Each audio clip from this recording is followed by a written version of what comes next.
회장님, 제발 용서해 주세요. 대기업 그룹의 회의실 바닥에 무릎을 꿇고 빌고 있는 남자. 불과 며칠 전까지만 해도 거만하게 굴던 그가 이제는 눈물을 흘리며 애원하고 있다.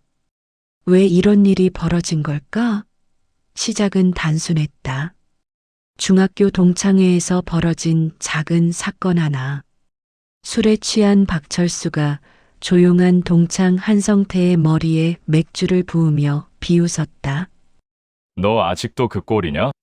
모든 사람들 앞에서 당한 공개적 굴욕. 하지만 박철수는 몰랐다. 자신이 모욕한 그 남자가 바로 대한민국 최대 기업 그룹의 회장이라는 사실을. 그리고 다음 날 단 한 통의 전화로 박철수의 인생이 완전히 뒤바뀌기 시작한다는 것을. 40년을 참고 기다린 한 남자의 완벽한 복수가 지금 시작된다. 자, 지금부터 무슨 특별한 사연이 있었는지 지금 바로 시작해 보겠습니다. 저는 한성태입니다. 올해로 61살이 되었고 한국의 대표적인 대기업 그룹인 한진그룹의 회장으로 일하고 있어요. 하지만 오늘 말씀드릴 이야기는 제가 회장이라는 지위나 성공에 관한 것이 아닙니다. 한 인간으로서 겪은 긴 여정과 복수에 관한 이야기죠. 제가 어떤 사람인지 먼저 말씀드려야겠어요. 저는 어릴 때부터 굉장히 조용한 성격이었습니다. 말수가 적고 혼자 있는 시간을 좋아했어요. 친구들과 함께 뛰어노는 것보다는 도서관에서 책을 읽거나 혼자 산책하는 걸 더 즐겼죠. 부모님들은 그런 제가 걱정되셨지만 저 나름대로는 만족스러운 어린 시절이었어요.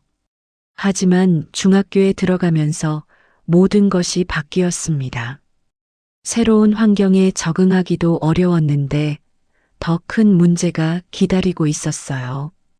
바로 박철수라는 존재였죠. 박철수는 저와는 정반대의 아이였어요. 덩치도 크고 목소리도 컸으며 무엇보다 폭력을 쓰는데 전혀 거리낌이 없는 아이였습니다. 그 나이대의 아이들 중에는 그런 유형이 있잖아요. 힘으로 다른 아이들을 누르려고 하는 아이들 말이에요. 처음 박철수와 마주친 건 중학교 1학년 여름이었어요. 복도에서 우연히 어깨가 부딪혔는데 박철수는 갑자기 화를 내면서 저를 벽으로 밀쳤습니다. 저는 그때 뒤통수를 벽에 부딪혀서 한동안 어지러웠죠. 그런데 박철수는 사과는커녕 오히려 저를 째려보면서 다음번에 조심하라고 으름장을 놓더군요. 그때부터 지옥 같은 중학교 생활이 시작됐어요. 박철수는 저를 자신의 주요 타깃으로 정한 것 같았습니다. 매일매일 크고 작은 괴롭힘이 이어졌어요. 처음에는 단순한 장난 같은 것들이었어요. 복도에서 일부러 어깨를 부딪히거나 제 책가방을 발로 차거나 급식줄에서 새치기를 하면서 저를 밀어내는 정도였죠. 하지만 시간이 지나면서 그 강도가 점점 세졌습니다. 점심시간이 되면 박철수는 늘 제게 와서 용돈을 달라고 했어요. 처음에는 빌려달라고 하더니 나중에는 아예 그냥 가져가기 시작했죠. 저는 무서워서 거부할 수도 없었습니다. 거부했다가 더 심한 일을 당할 것 같았거든요. 가장 끔찍했던 건 체육 시간이었어요. 박철수는 체육 시간마다 저를 괴롭히는 새로운 방법을 찾아냈습니다. 축구를 할 때는 일부러 저에게만 강하게 태클을 걸었고, 농구를 할 때는 제가 공을 잡으면 몸으로 밀쳤어요. 선생님이 보지 않는 사이에 하는 일이라 신고하기도 어려웠죠. 더욱 괴로웠던 건 다른 아이들의 반응이었어요. 대부분은 그냥 모른 척했고 일부는 박철수 편에 서서 저를 함께 놀리기도 했습니다. 아무도 저를 도와주지 않았어요. 오히려 저를 약하다고 비웃는 아이들도 있었죠. 중학교 1학년 겨울, 정말 잊을 수 없는 일이 일어났어요. 방과 후에 박철수가 저를 화장실로 끌고 갔습니다. 그리고는 제 머리를 변기에 처박으려 했어요. 다행히 그때 선생님 한 분이 지나가셔서 막을 수 있었지만 그 공포감은 지금도 생생합니다. 그 사건 이후로 저는 학교 가는 게 정말 두려워졌어요. 아침마다 일어나면 속이 메스꺼렸고 밤에는 잠을 제대로 이루지 못했습니다. 꿈에서도 박철수가 나타나서 저를 괴롭혔어요. 부모님께 말씀드릴까도 생각해 봤지만 쉽지 않았어요. 그 시절에는 지금처럼 학교 폭력에 대한 인식이 발달하지 않았거든요. 오히려 맞는 아이가 약해서 그렇다는 식의 생각이 일반적이었습니다. 부모님께 말씀드렸다가 더 큰 문제가 생길까봐 무서웠어요. 선생님들도 마찬가지였습니다. 몇 번 용기를 내서 상담을 요청해 봤지만 대부분 아이들끼리 해결하라는 식으로 넘어가셨어요. 심지어 어떤 선생님은 제가 너무 예민하다고 하시면서 좀 더 적극적으로 행동하라고 조언하시기도 했습니다. 중학교 2학년이 되어서도 상황은 나아지지 않았어요. 오히려 박철수는 더욱 대담해졌습니다. 이제는 사람들 앞에서도 노골적으로 저를 무시하고 조롱했어요. 특히 기억나는 사건이 있어요. 어느 날 급식 시간에 박철수가 제 급식판을 바닥에 엎지른 거예요. 그리고는 큰 소리로 웃으면서 제가 정리하라고 했습니다. 식당에 있던 다른 아이들도 모두 그 상황을 봤지만 아무도 저를 도와주지 않았어요. 오히려 몇몇은 박철수를 따라 웃었죠. 저는 바닥에 엎질러진 밥과 국을 치우면서 정말 죽고 싶다는 생각이 들었어요. 이런 굴욕을 언제까지 참아야 하나 싶었거든요.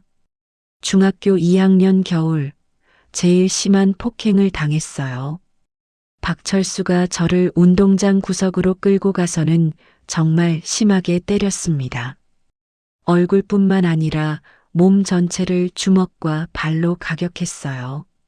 저는 바닥에 쓰러져서 웅크리고 있을 수밖에 없었죠. 그때 박철수가 제 귀에 대고 속삭였던 말이 지금도 기억나요. 누구한테 말하면 더 심하게 해주겠다고, 평생 괴롭혀주겠다고 했습니다. 저는 그 말에 완전히 겁에 질렸어요. 집에 돌아가서 거울을 보니 얼굴이 퉁퉁 부어 있었어요. 어머니가 깜짝 놀라시면서 어떻게 된 일이냐고 물어보셨지만 저는 계단에서 넘어졌다고 거짓말했습니다. 정말 이야기를 해봤자 아무것도 달라지지 않을 거라고 생각했거든요. 중학교 3학년이 되면서 저는 완전히 위축된 아이가 되어 있었어요. 말수는 더욱 적어졌고 친구들과 어울리는 것도 피했습니다. 박철수와 마주치지 않기 위해 늘 조심스럽게 행동했죠. 그런데 졸업을 앞둔 어느 날 박철수가 저를 또다시 불러냈어요. 이번에는 체육관 뒤쪽이었습니다. 졸업 전에 마지막으로 한 번 더 괴롭히고 싶었던 것 같아요. 그날의 폭력은 정말 심했어요. 박철수는 마치 스트레스를 푸는 것처럼 저를 때렸습니다. 저는 바닥에 쓰러져서 몸을 웅크리고 있었는데 그때 운동장 모래가 입 안으로 들어왔어요. 그 모래를 씹는 느낌과 함께 느꼈던 굴욕감은 평생 잊을 수 없을 거예요. 박철수는 저를 때리면서 계속 말했어요. 제가 얼마나 한심한 놈인지 평생 이런 식으로 살 거라고 했습니다. 그리고 마지막에 한 말이 정말 충격적이었어요. 나중에 어디서 마주쳐도 똑같이 해줄 거라고 했거든요. 그때 저는 마음속으로 다짐했습니다. 언젠가 기회가 되면 반드시 이 모든 굴욕을 되갚아 주겠다고. 하지만 그때는 그냥 중학생의 철없는 복수심이라고 생각했어요. 중학교를 졸업하고 나서 저와 박철수는 완전히 다른 길을 걷게 됐어요. 저는 인문계 고등학교에 진학했고 박철수는 실업계 고등학교로 갔습니다. 그래서 더 이상 마주칠 일은 없었죠. 고등학교에 들어가면서 저는 새로운 시작을 다짐했어요. 중학교 때의 아픈 기억들을 잊고 새로운 사람이 되어보려고 했습니다. 하지만 쉽지 않았어요. 트라우마는 쉽게 사라지지 않더군요. 고등학교 초기에도 저는 여전히 조용하고 소극적인 학생이었어요. 다른 아이들과 어울리는 것을 어려워했고 혹시라도 또 괴롭힘을 당할까봐 항상 조심스럽게 행동했습니다. 하지만 다행히 고등학교에는 박철수 같은 아이가 없었어요. 대부분의 학생들이 공부에 집중하고 있었고 분위기도 훨씬 성숙했죠. 덕분에 저도 점차 안정을 찾아갈 수 있었습니다. 공부에만 집중하다 보니 성적도 좋아졌어요. 선생님들의 인정도 받았고 친구들도 저를 인정해주기 시작했습니다. 물론 여전히 말수는 적었지만 적어도 무시당하지는 않았어요. 고등학교 3학년 때는 대학 입시 준비에 몰두했습니다. 중학교 때의 악몽을 완전히 잊기 위해서라도 좋은 대학에 가야겠다고 다짐했어요. 밤늦게까지 공부하고 주말에도 학교에 나가서 자습을 했습니다. 그 노력의 결과로 저는 서울대학교 경영학과에 합격할 수 있었어요. 부모님도 정말 기뻐하셨고 저 역시 새로운 인생이 시작되는 것 같아서 설렜습니다. 대학교에 들어가니 정말 새로운 세상이었어요. 중학교나 고등학교와는 완전히 다른 분위기였습니다. 사람들도 훨씬 성숙했고 폭력 같은 건 상상도 할 수 없는 환경이었죠. 저는 대학교에서 경영학을 열심히 공부했어요. 교수님들도 저를 인정해 주셨고 성적도 상위권을 유지할 수 있었습니다. 점차 자신감도 생겼고 친구들과의 관계도 좋아졌어요. 대학교 시절에는 여러 가지 활동에도 참여했어요. 경영학회에 가입해서 활동하기도 했고 교내 경영 경시대회에서 입상하기도 했습니다. 중학교 때와는 완전히 다른 사람이 된 기분이었어요. 대학교 4학년 때는 취업 준비에 매진했습니다. 여러 대기업에 지원했는데 그 중에서도 한진그룹이 가장 마음에 들었어요. 당시에는 지금만큼 큰 기업은 아니었지만 성장 가능성이 보였거든요. 입사 시험과 면접을 거쳐 한진그룹에 입사할 수 있었어요. 정말 기뻤습니다. 드디어 사회인이 되어서 제 능력을 발휘할 수 있겠다는 생각에 설렜죠. 회사에 다니기 시작하면서 저는 정말 열심히 일했어요. 중학교 때의 경험 때문에 어려움을 견디는 힘이 생겼던 것 같습니다. 남들보다 일찍 출근하고 늦게 퇴근했어요. 상사들도 저를 인정해 주셨습니다. 성실하고 책임감이 강하다는 평가를 받았어요. 동료들과의 관계도 나쁘지 않았습니다. 여전히 말수는 적었지만 일만큼은 확실하게 했거든요. 20대 후반에 저는 대학 동기였던 현재의 아내와 결혼했어요. 아내는 제 과거를 알고도 이해해주는 사람이었습니다. 중학교 때의 일을 이야기했을 때도 따뜻하게 위로해 주었어요. 결혼 생활은 행복했습니다. 아내의 지지 덕분에 회사 일에도 더욱 집중할 수 있었어요. 그리고 얼마 후 딸도 태어났습니다. 정말 소중한 가족이 생긴 거죠. 30대에 들어서면서 저는 회사에서 빠르게 승진했어요.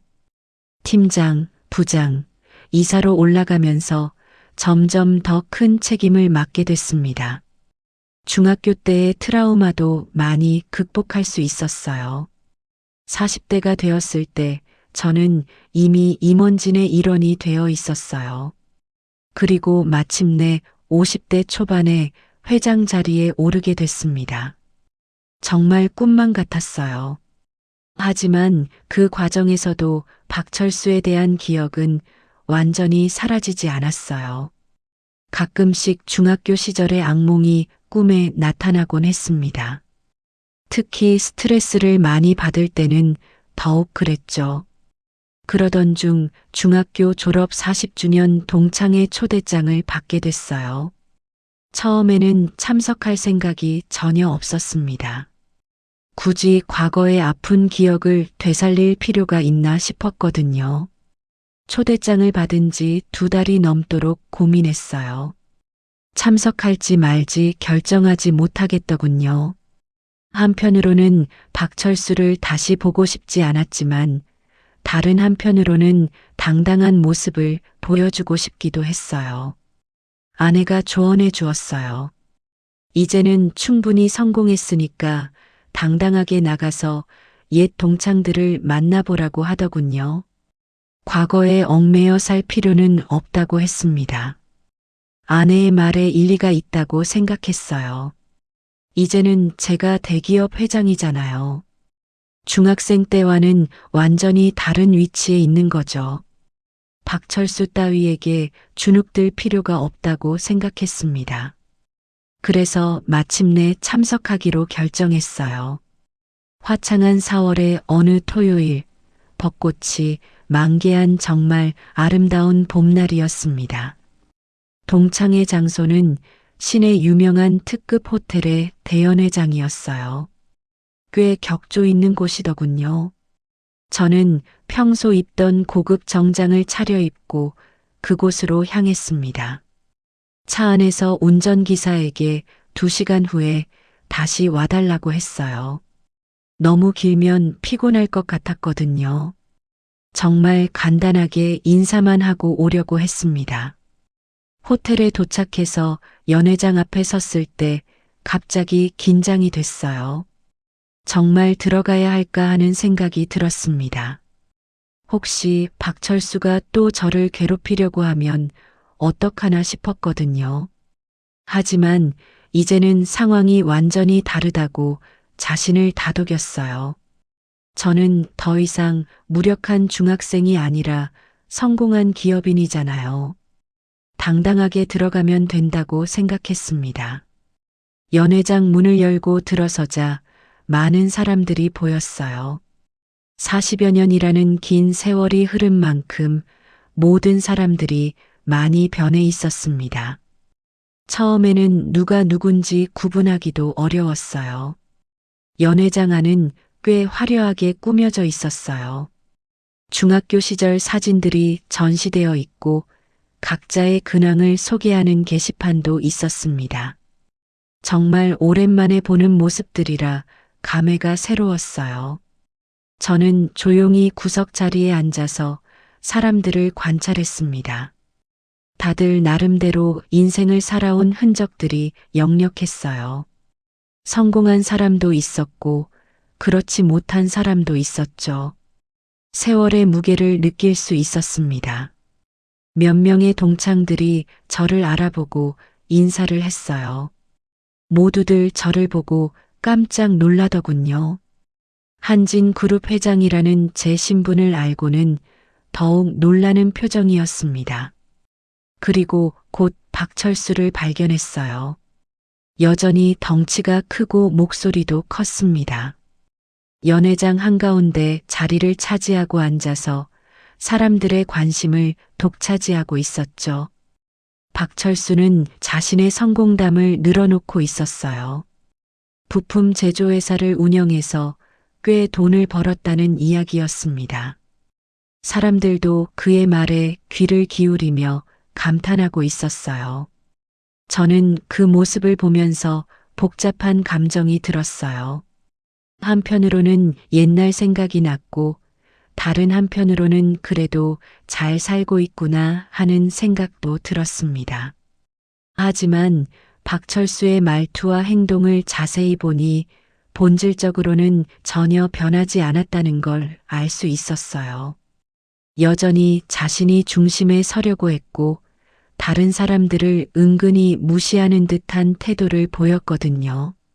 시간이 지나면서 술이 돌기 시작했어요. 분위기도 점점 들떠갔습니다. 사람들은 옛날 이야기를 하며 웃고 떠들었어요. 어떤 사람들은 중학교 시절의 추억을 그리워하는 것 같았습니다. 그러던 중 한 동창이 저를 발견하고 큰 소리로 이름을 불렀어요. 그러자 다른 사람들도 저를 주목하기 시작했습니다. 한진 그룹 회장이 왔다는 소문이 퍼지면서 연회장이 술렁거렸어요. 박철수도 그제야 저를 발견했어요.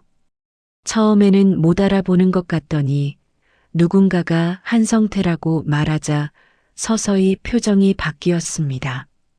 그리고는 저를 빤히 바라보더군요. 잠시 후 박철수가 저에게 다가왔어요. 여전히 그 특유의 오만한 미소를 지으면서 말이죠. 어깨를 툭툭 치면서 오랜만이라고 인사했습니다. 박철수는 제게 요즘 뭘 하고 사느냐고 물어봤어요. 저는 대충 회사 다닌다고 대답했습니다. 굳이 자세한 설명을 할 필요는 없다고 생각했거든요. 그 대답을 들은 박철수는 별것 아니라는 표정을 지었어요. 그리고는 사람들에게 큰 소리로 말하기 시작했습니다. 한성태는 예전부터 공부만 잘했지 별로 재미없는 놈이었다고, 지금도 그런 것 같다고 하면서 말이에요. 저는 그 말을 들으면서도 별다른 반응을 하지 않았어요. 굳이 그 자리에서 언쟁을 벌일 필요는 없다고 생각했습니다. 하지만 속으로는 박철수가 여전히 변하지 않았구나 하는 생각이 들었어요. 박철수는 제 침묵을 약함으로 받아들인 것 같았어요. 점점 더 노골적으로 저를 조롱하기 시작했습니다. 학창 시절 이야기를 꺼내면서 저를 놀리기 시작했어요. 물론 자신이 저를 괴롭혔다는 사실은 완전히 빼고 말했죠. 그냥 성태가 워낙 소심하고 약했다는 식으로만 표현했습니다. 마치 자신이 저를 보호해줬다는 듯이 말하기도 했어요. 다른 동창들도 박철수의 분위기에 휩쓸려 갔어요. 어떤 사람은 따라서 웃었고, 어떤 사람은 어색한 표정을 지었습니다. 하지만 아무도 박철수를 말리지는 않았어요. 여전히 그의 기세에 눌려 있는 것 같았습니다. 저는 점점 불쾌해졌지만 계속 참았어요. 이미 충분히 봤다고 생각했고 곧 자리를 뜨려고 했습니다. 박철수는 여전히 그 옛날 그대로였고 저는 더 이상 여기 있을 이유가 없다고 생각했어요. 하지만 박철수는 거기서 멈추지 않았어요. 술에 더 취하면서 행동도 더욱 대담해졌습니다. 이제는 사람들 앞에서 대놓고 저를 무시하기 시작했어요. 갑자기 제 앞으로 다가오더니 손에 들고 있던 맥주잔을 제 머리 위로 천천히 기울였습니다. 차가운 맥주가 제 머리카락을 타고 흘러내리면서 정장에도 흠뻑 젖었어요. 그 순간 연회장이 완전히 조용해졌어요. 모든 사람들이 충격을 받은 표정으로 저희를 바라보고 있었습니다. 하지만 아무도 말리지 않았어요. 박철수는 큰 소리로 웃으면서 그냥 장난이라고 말했어요. 옛날 생각이 나서 그랬다면서 성태도 기분 나쁘게 생각하지 말라고 했습니다. 저는 그 순간 40여 년 전 운동장에서의 기억이 생생하게 되살아나는 걸 느꼈어요. 그때와 똑같은 굴욕감이 온몸을 휘감았습니다. 젖은 머리카락에서 떨어지는 맥주 방울들이 마치 그때의 눈물 같았어요. 하지만 저는 아무 말도 하지 않았어요. 그 자리에서 소동을 벌이고 싶지 않았거든요. 그리고 무엇보다 40여 년 전과 똑같은 상황이 반복되고 있다는 사실에 너무 당황했습니다. 박철수는 제가 아무 반응도 하지 않자 더욱 신이 난 것 같았어요. 사람들에게 큰 소리로 말했습니다. 한성태는 예전부터 이랬다면서 맞아도 아무 말 못하는 성격이었다고 했어요. 그 말을 들으면서 저는 정말 화가 났어요. 하지만 여전히 참았습니다. 이런 상황에서 감정을 드러내봤자 더 우스꽝스러워 보일 뿐이라고 생각했거든요. 저는 조용히 자리에서 일어났어요. 젖은 옷에서 맥주 냄새가 났지만 신경 쓰지 않았습니다. 그리고 박철수를 한번 똑바로 바라본 후 아무 말 없이 연회장을 나왔어요. 뒤에서 박철수의 웃음소리와 다른 사람들의 웅성거림이 들려왔지만 돌아보지 않았어요. 빨리 그 자리를 벗어나고 싶었습니다. 호텔 로비에서 운전기사에게 전화를 걸어 즉시 와달라고 했어요. 그리고 호텔 상점에서 간단한 셔츠를 사서 화장실에서 갈아입었습니다. 차가 도착하자 바로 탔어요. 운전기사가 어떻게 된 일이냐고 물어봤지만 별일 아니라고 대답했습니다. 집에 가는 동안 저는 창밖을 바라보며 많은 생각을 했어요. 정말 아무것도 변하지 않았구나 하는 생각이 들었습니다. 박철수는 여전히 그 옛날 그대로였고 저 역시 여전히 당하고만 있었어요. 40여 년이라는 세월이 무색할 정도로 말이죠. 집에 도착해서 바로 욕실로 들어갔어요. 뜨거운 샤워를 하면서 맥주 냄새를 씻어냈지만 마음속의 굴욕감은 쉽게 사라지지 않았습니다. 샤워를 마치고 거실에 앉아 있는데 갑자기 중학교 시절의 기억들이 파노라마처럼 스쳐 지나갔어요.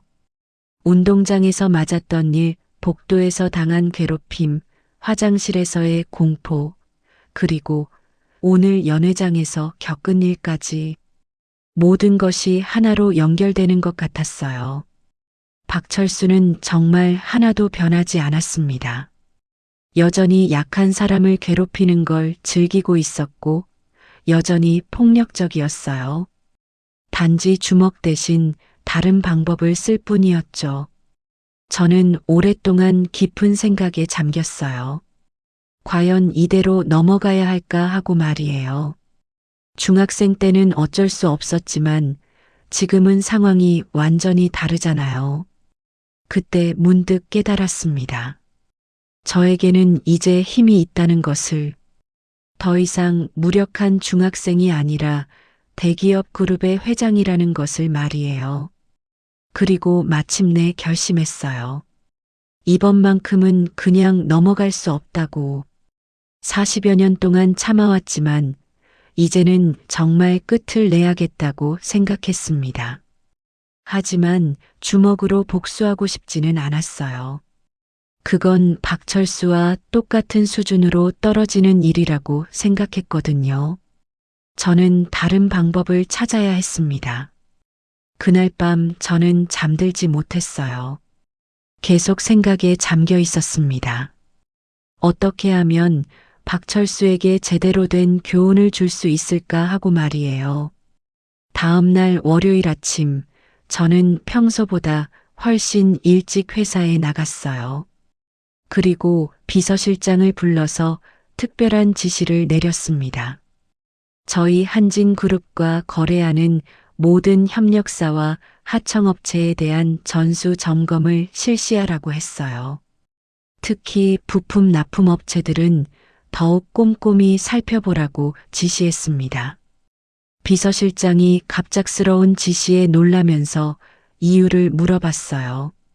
저는 그룹 경영 효율화 차원에서 필요한 일이라고 설명했습니다. 품질 관리와 납기 준수 등을 점검해야 한다고 했죠. 사실 저희 같은 대기업에서는 이런 점검이 정기적으로 있는 일이에요. 따라서 직원들도 특별히 의심스러워 하지는 않았습니다. 다만 규모가 크고 갑작스럽다는 점이 조금 특이할 뿐이었죠. 저는 내심 박철수의 회사가 저희 그룹과 거래하고 있기를 바랐어요. 그렇지 않다면 다른 방법을 생각해야 했거든요. 며칠 후 예상했던 보고가 올라왔어요. 조사 대상 업체 중에 박철수의 회사인 대한부품이 포함되어 있다는 내용이었습니다. 생각보다 규모가 큰 회사더군요.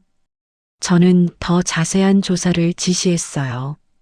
대한부품의 납품 실적, 품질 관리 상태, 안전기준 준수 여부, 직원 처우 등을 모두 점검하라고 했습니다. 그때부터 본격적인 조사가 시작됐습니다. 저는 품질관리팀장을 별도로 불러서 지시했어요. 대한부품에 대해서는 특별히 더 철저하게 조사하라고 말이죠.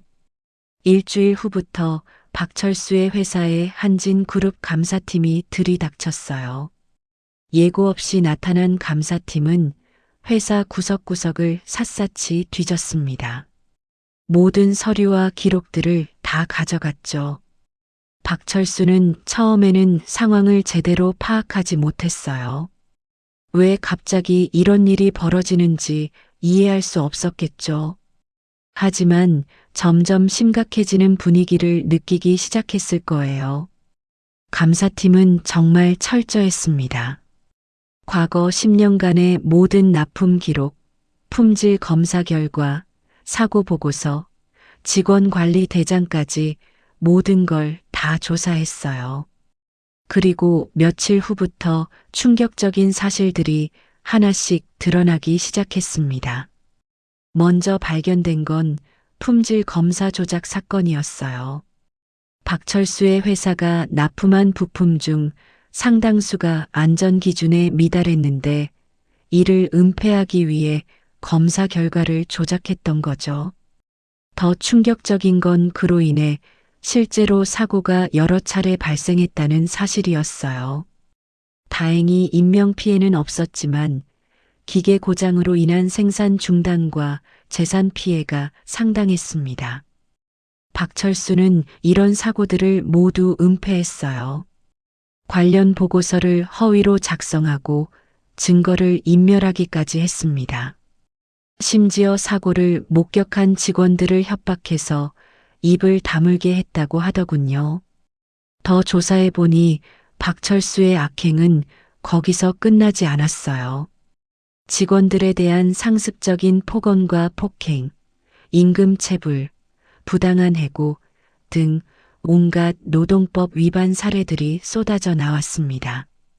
특히 충격적이었던 건 여직원들에 대한 성희롱 사건들이었어요. 박철수는 자신의 지위를 이용해 여러 차례 성희롱을 저질렀고 이를 신고하려던 직원들을 해고로 협박했다고 합니다. 보고서를 읽으면서 저는 정말 소름이 돋았어요. 박철수의 본성이 그대로 드러나 있었거든요. 학창 시절의 폭력성이 사업에서는 이런 식으로 나타나고 있었던 겁니다.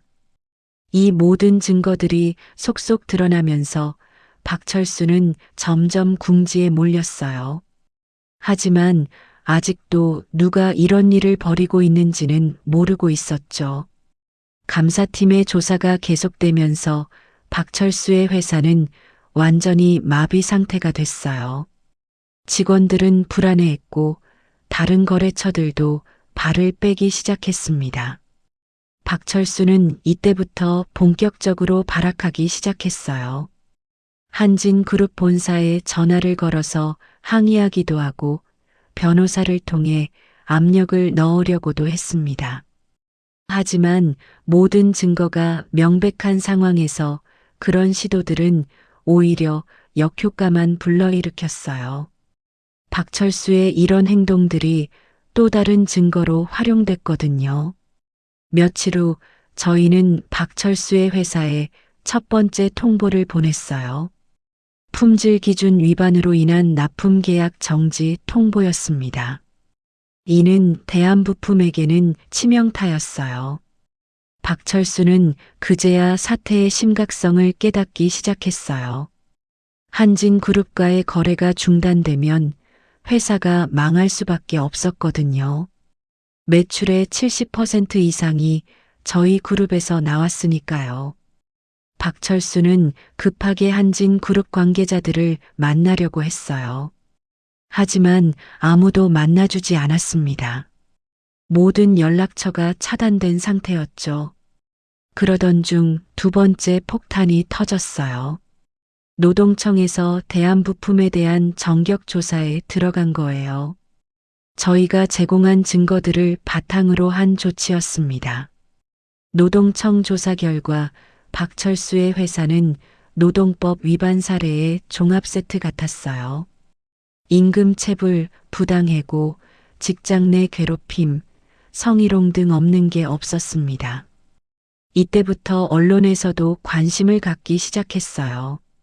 대기업 납품업체의 각종 비리가 연이어 터져 나오자 기자들이 몰려들었습니다. 박철수는 완전히 패닉 상태가 됐어요. 회사는 거의 문을 닫다시피 했고 직원들은 하나둘 떠나기 시작했습니다. 은행에서도 대출 회수를 통보해 왔어요. 그때까지도 박철수는 누가 이런 일을 벌이고 있는지 전혀 모르고 있었어요.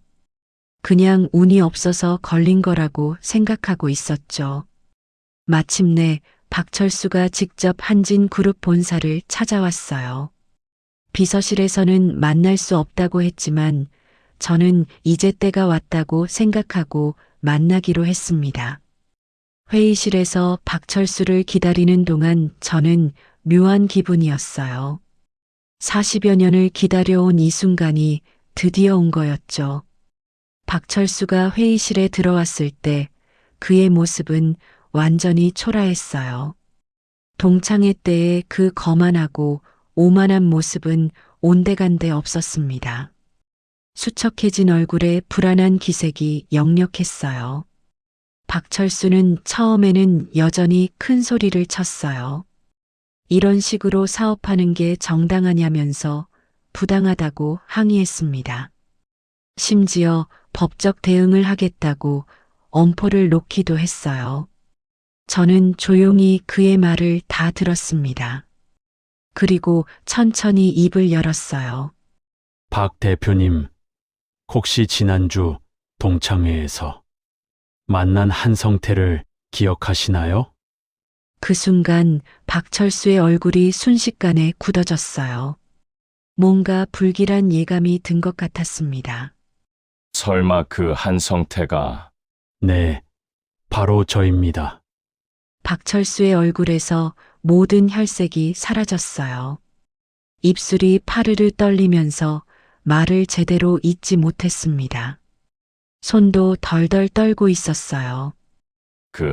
그럼 이 모든 게 순전히 정당한 사업적 판단입니다.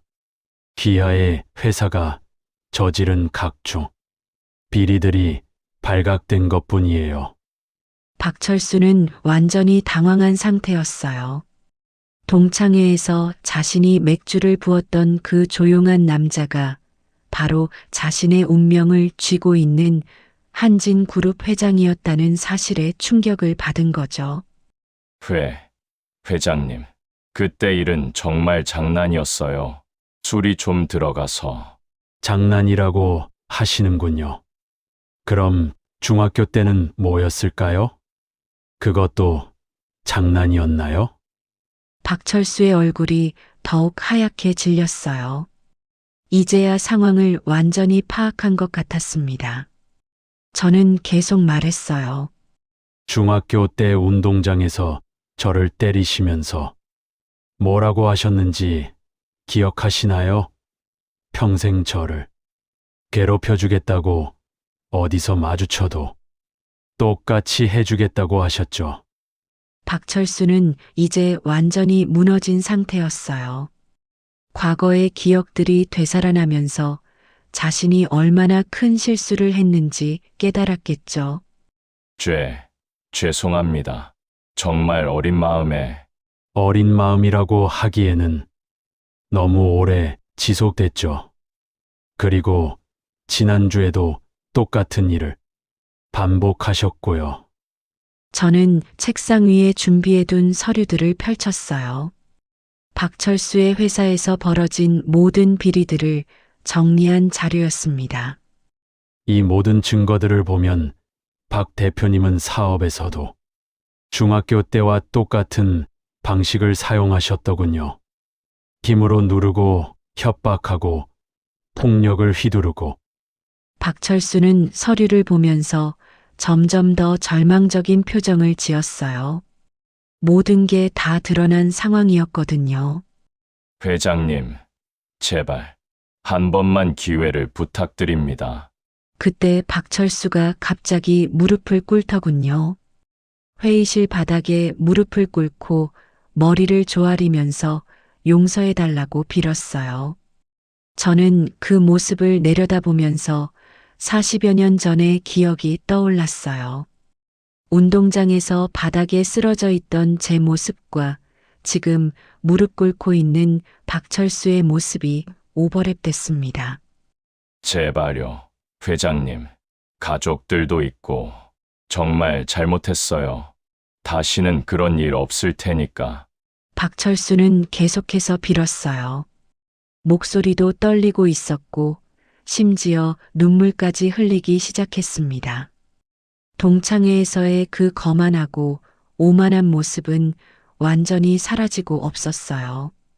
박 대표님, 중학교 때 제가 바닥에 쓰러져서 빌었을 때 어떻게 하셨는지 기억하시나요? 박철수는 대답하지 못했어요. 고개만 떨구고 있었죠. 그때 저도 이렇게 빌었어요. 제발 그만해달라고. 더 이상 괴롭히지 말아달라고. 그런데 박 대표님은 어떻게 하셨죠? 죄송해요. 정말 죄송합니다. 사과는 이제 와서 하시는군요.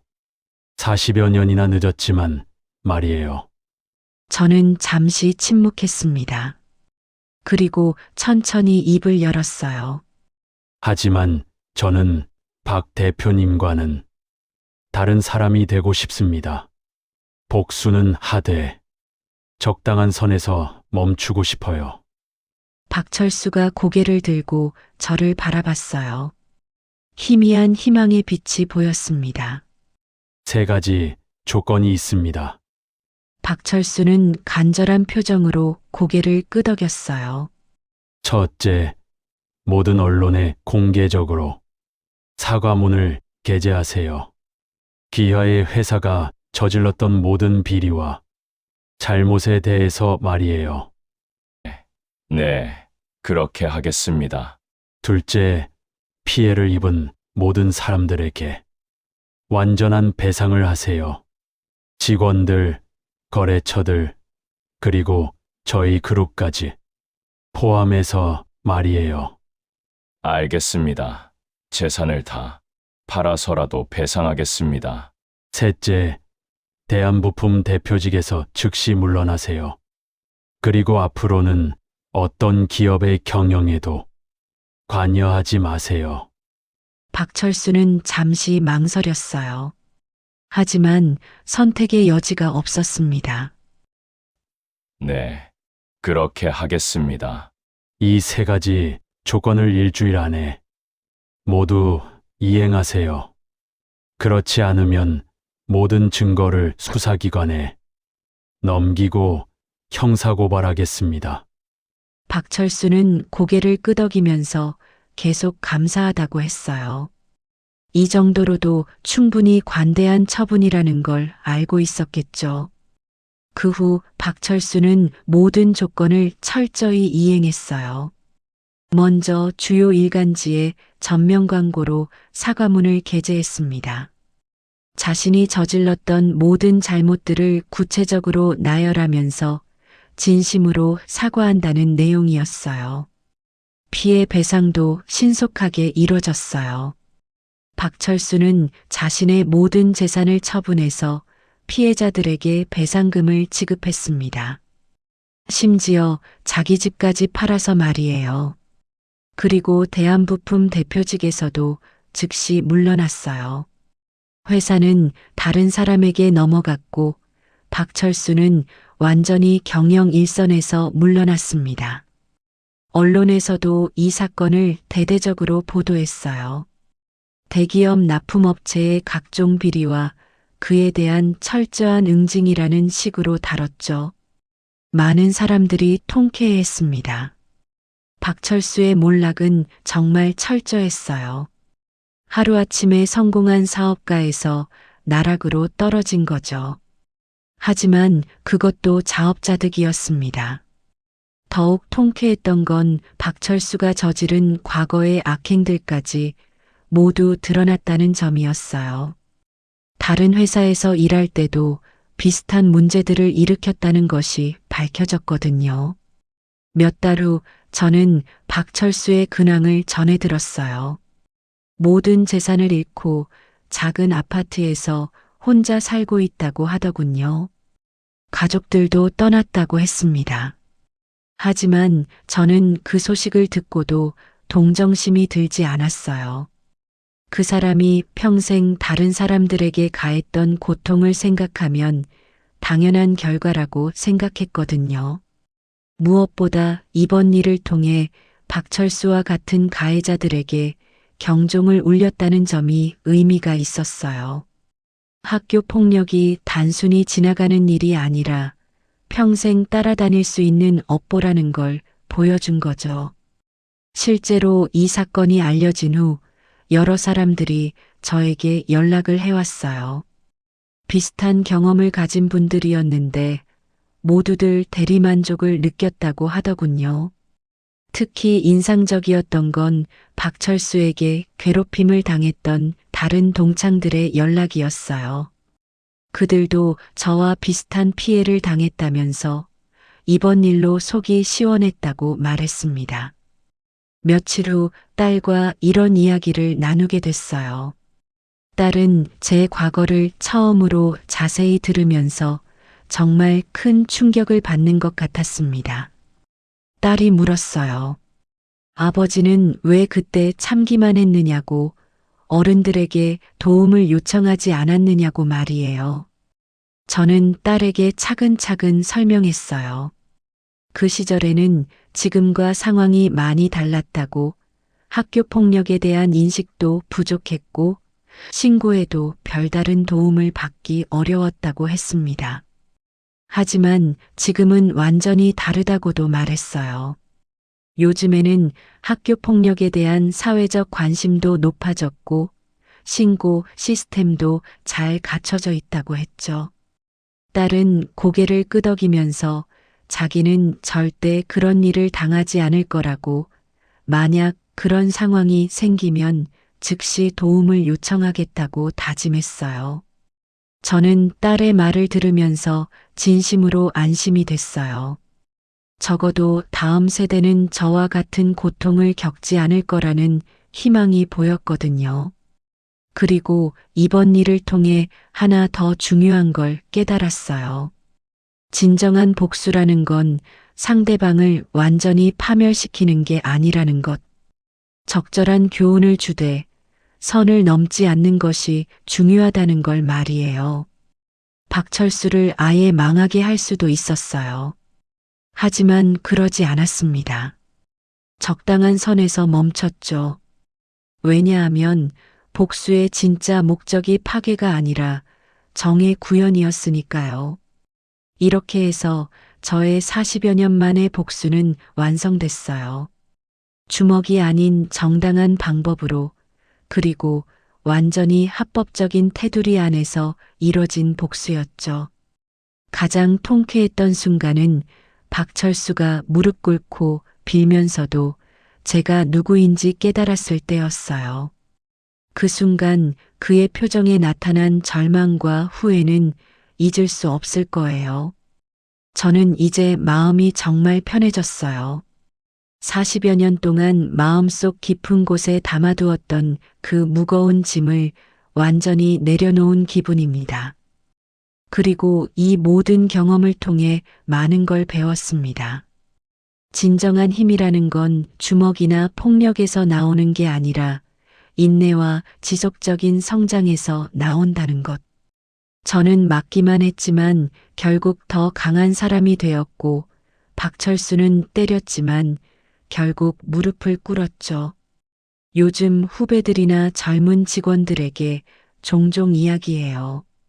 학창 시절 괴롭힘을 당했다고 해서 인생이 끝나는 건 절대 아니라고, 오히려 그런 경험이 더 단단하고 강인한 사람으로 만들어줄 수 있다고 말이에요. 물론 쉬운 과정은 아니에요. 저도 수십 년이라는 긴 시간이 걸렸으니까요. 하지만 포기하지 않고 끝까지 견디면서 꾸준히 성장한다면 언젠가는 반드시 기회가 온다는 걸 이번 일로 확실히 알게 됐어요. 복수는 소리를 지르거나 주먹을 휘두르는 게 아니라 끝까지 참아온 사람이 적절한 때에 선택하는 마지막 한 수라고 생각해요. 그리고 그 한 수는 파괴가 아닌 정의여야 한다고 믿습니다. 이것이 제가 겪은 40여 년 만의 복수 이야기입니다. 여러분은 이 이야기를 들으시고 어떤 생각이 드시나요? 그리고 만약 여러분이 저와 비슷한 상황에 처한다면 어떤 선택을 하시겠어요? 과거에 여러분을 괴롭히던 사람이 지금 여러분의 손에 운명이 달려 있다면 여러분은 과연 어떤 결정을 내리실 건가요?